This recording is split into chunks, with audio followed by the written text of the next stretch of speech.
As you can see, we're in the Kelly shelter. This is after we've closed, and it's empty, and it doesn't even give you an indication of what was going on here from January 1st down through March 31st. Every night we had 50 people in this shelter. It's an emergency transitional shelter. The city allows us to be open 90 days, and during those 90 days we had 50 people a night. We provided case management services for them. We provided a safe place to sleep at night. We provided them camaraderie. They built a family relationship with the others here. It gave them hope, knowing that they could be here for 90 days and be off the streets meant a whole lot to them. Our case management was able to work with them individually and identify what are the issues of why they're homeless.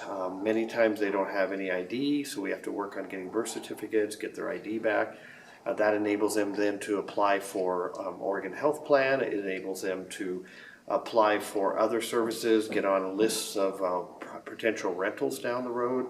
It allows them to kind of get their self-worth back. We were able to transition over 30 of the 50 into more permanent housing during those 90 days. Our case manager did a wonderful job. Those 30 people are no longer on the streets. Those 30 people are no longer costing the community funds. And I'll explain that in just a few minutes, some of the costs to having people on the streets. So in essence, the Kelly shelter was very successful this year. We actually had one high official in the city say that we were a model shelter this year, and they're very excited about us being here, and they want us to be open again next year. So you can see behind me, we have the mats and the mattresses, the mats and the sleeping bag, I should say, left over from the shelter this time. 50 of them. Those 50 people were worth every dime we put into this place for this season. To get them off the streets and to see them receive their dignity back and their joy back was just absolutely amazing. And to see how they worked together, some of them started going back to school, some of them got some jobs, some of them were just willing to step out and try things again because they'd lost all hope. So how long you been here? About maybe 8 days, 9 days. Not very long. No. So it's short for you. Yeah. But what are those 8 days meant to you? A place to sleep, a place to rest. You know, you'll feel like a human being. We had a caseworker, which no other shelter has had, and she placed quite a few people into housing. Helped me place me into college. Oh, awesome. I got into college, me and a friend of mine. So you're in college now? Yes, I'm enrolled in college. I'm proud of you, man. And I thank the caseworker and the Kelly Center. Absolutely. Good. I was able to get reconnected with my doctor in a better, positive way and get my schooling into a really good position and get my health in a really good position. And I thank you so much for all that. I appreciate it. I was here some of last year and I was here this year too, and there's been so many improvements this year over last year. It's amazing. Friends here that I'm going to miss. We, in those 3 months, keeping those 50 people off the streets saved our community a lot of money. The average homeless person visits an emergency room 4 times a year. Oftentimes they will use an emergency room, especially in cold weather, as kind of a warming center. They'll check in late in the afternoon, maybe 5 o'clock, 6 o'clock in the evening, and then they'll know they're not going to be seen for a few hours, so they'll spend the night in the emergency room being seen for whatever the issue is. It could be pretty minor, and then the next morning they'll be discharged and they're on their way. Well, that costs you as a taxpayer at least $1,000 for that visit.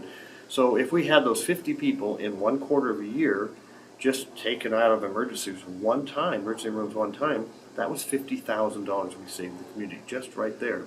Another thing that costs money is the illegal camping tickets that are happening in the Medford area.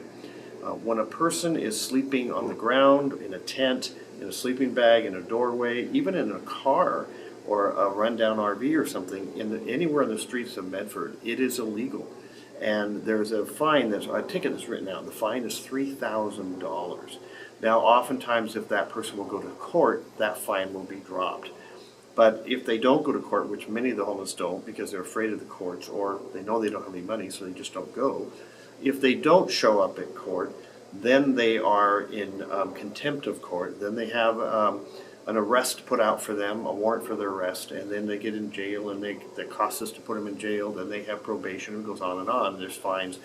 There was a report done about 6 months ago in the Mail Tribune about Ashland, which also has an illegal camping ordinance, and the same thing, a $3,000 fine. In 2017, there were over 300 of these tickets issued. The reporter had done some investigation to discover what does it actually cost for one of those tickets. Her report came back that with everything involved, from the police to the courts to everything, probation, that it costs about $1,000 per ticket. So in Ashland's case, issuing over 300 tickets, it was over $300,000 in cost to the community to put out these illegal camping tickets. The fines, what they get back, it was less than $500. You can tell that this is not a good way to deal with the homeless issue. But in Medford, we continue to do it. So in those 90 days, having 50 people in here where they can't get a legal ticket probably saved at least, let's say, 50 tickets. But it was probably more than that, but let's say 50. So if it's true that they cost $1,000 a piece, there's another $50,000 that we saved the community from those expenses. In fact, as I even started making this video this morning, the shelter's been closed for not even quite a week. And I'm already hearing that people that were down here and safe for those 90 days have already gotten illegal camping tickets because they had no place to go but back to the streets. We've got to do something to change this.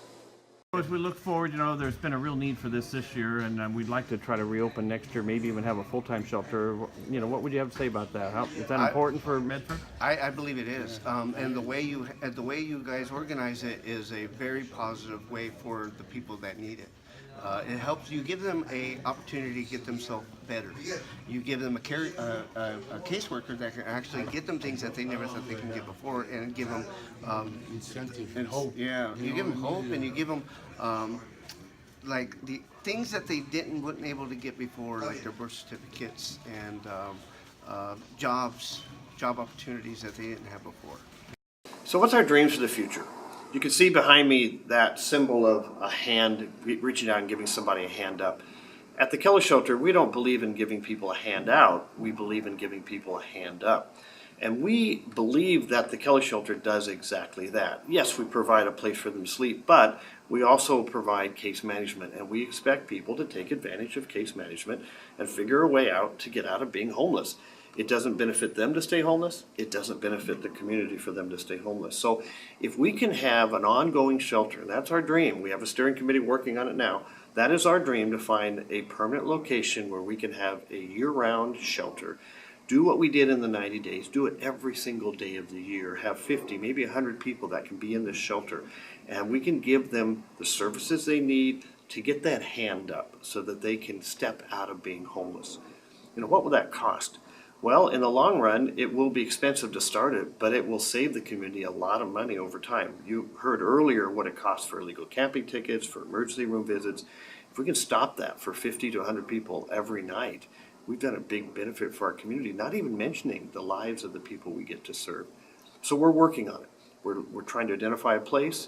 We're looking for potential funders. Maybe you want to be part of that. Maybe you'd like to be part of our steering committee. Maybe you have an idea where we can make this location be permanent. Maybe you have connections with city and county officials, state officials. We all work together. We can make a big difference in Medford.